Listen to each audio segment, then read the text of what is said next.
wildlings, giants, beasts beyond imagination, and the White Walkers. This is what is said to lie beyond the wall. Many argue that the stories of giants and White Walkers are nothing more than stories, but the Night's Watch man the wall, ever vigilant for their return. Created over 8,000 years ago by Bran the Builder, a famous patron of the North to protect Westeros from the others and strange barbaric tribes we now call wildlings. The wall is approximately 300 miles long across the northern border and around 700 feet high, and is made from solid ice and stone. It's said that the original wall was made by giants, put into labour by Bran, who then pushed them to the other side of the wall and into the frozen wastes. It's also argued that the Night's Watch, the army Bran raised to man the wall against the perils of the north, had added onto the wall by carving huge chunks of ice from frozen lakes in the haunted forest. They then piled it upon the wall. It's also said that the wall contains magical properties which stop the others from crossing it. Traditionally, the wall had 19 castles stretched along it, and each one would have a tunnel going under the wall, which allowed Night Watch rangers to head north. Over time the Night Watch has fallen. A majority of the castles were too large to maintain, and the tunnels at those castles were flooded and blocked by solid ice. The wall was created to withstand anything, from wildling hordes to ancient evils, and traditionally features a range of tricks and contraptions to hold back the strongest of foes. But, much like the castles scattered along the wall, the defences have been depleted, and as a result it's not entirely uncommon to find a wildling raiding party in the north of Westeros. Traditionally, the Night's Watch sent men out to destroy the haunted forest within half a mile of the wall. This denied any cover for wildlings assaulting it. Over time, the forest around the abandoned castles has sprouted up, all around the wall, providing dense camouflage for attackers. The reason for the wall falling into disrepair mainly falls upon the shoulders of the people of Westeros, who have no admiration or gratitude for the Night's Watch. As well as this, they deny the existence of White Walkers and giants, and don't see wildling raiders as a significant threat, especially those in the south who are meant to be funding the Night's Watch. To understand how the wall and the Night's Watch came into existence, we must first learn of the Long Night. The Long Night is an event that happened in the Age of Heroes, long before the Targaryens' conquest. This period was a winter that lasted an entire generation and left Westeros in perpetual darkness when terror dominated through famine. And through the terror came the others. They came from the uttermost north, the lands of Everwinter, and went south to reap havoc.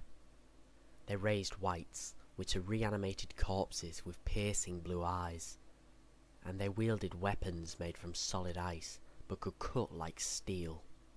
An alliance was formed between the first men and the children of the forest, who struggled against the White Walkers and their wights, until they discovered dragonglass or obsidian and the properties that it holds. With dragonglass weapons, the first Night's Watch managed to defeat the others at the Battle for Dawn, which brought on the summer.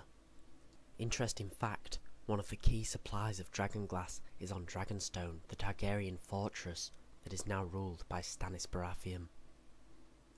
Others believe that a great hero named Azor Ahai defeated the others with his famous sword Lightbringer, which is the sword that Stannis would attempt to receive under Melisandre's directions, but the sword was proven to be false.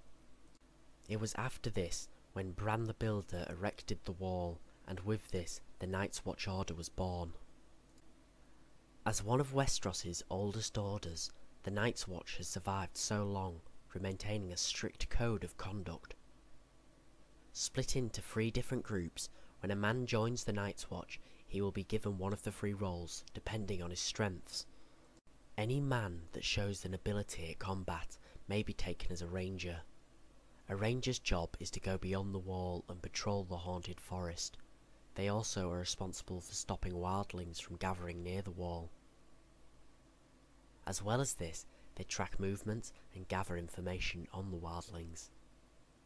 The Rangers are also the main military force behind the Watch and are expected to stand against wildlings or White Walkers all the same. A man may be given to the builders if they either have experience in skilled labour or if they do not fit into the stewards or the rangers. The builders' jobs range from smithing weapons to maintaining the wall. The stewards are responsible for the day-to-day activities, such as gathering and preparing food and cleaning.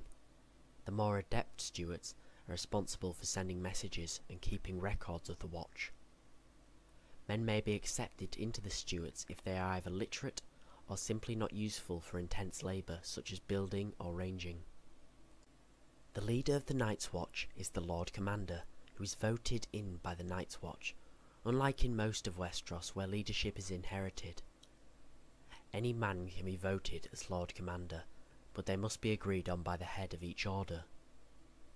The Night's Watch was once viewed as an honourable order of men protecting the realm from what lied beyond the wall, but unfortunately, over years without significant threat from beyond the wall, the Night's Watch's support has fallen. This is why the castles along the wall are no longer maintained, and explains why fewer men would go to the wall willingly. For these reasons, the Night's Watch's numbers have fallen. When Aegon and his dragons took Westeros, the Night's Watch's numbers were somewhere around 10,000 men, and in present day they number less than 1,000. The Night's Watch is forced to take able bodies wherever they can find them, including criminals. The Night's Watch will take anyone and get majority of its recruits from castle dungeons for crimes. They are not forced to come, they are given a choice, either join the Night's Watch or carry out their sentence. Most choose the Watch, as it gives them immunity for their past crimes. Those who go willingly tend to be desperate or in a position where they serve no purpose, such as bastards of wealthy lords or sons that will never inherit their titles and seek glory. Those who go willingly are free to leave at any stage in their training. It's even known for the Night's Watch to take on orphan wildling children and adopt them into the Night's Watch, such as Mance Rayder. The Night's Watch force every new brother to swear these set of vows in front of their chosen gods, either old or new. Hear my words and bear witness to my vow. Night gathers, and now my watch begins. It shall not end until my death. I shall take no wife, hold no lands, father no children. I shall wear no crowns and win no glory. I shall live and die at my post. I am the sword in the darkness. I am the watcher on the walls. I am the shield that guards from the realm of men. I pledge my life and honour to the Night's Watch for this night and all the nights to come. With majority of the brothers coming from less honourable beginnings, and only becoming part of the order to escape punishment for their heinous crimes, it's led for this generation of Night Watch to be bitter and have low morale. Many see the Night's Watch as little more than a dying order, who has long since passed their usefulness. With the Night's Watch in such poor state, it's unknown if they will be able to survive what lies beyond the wall, what comes in the darkness.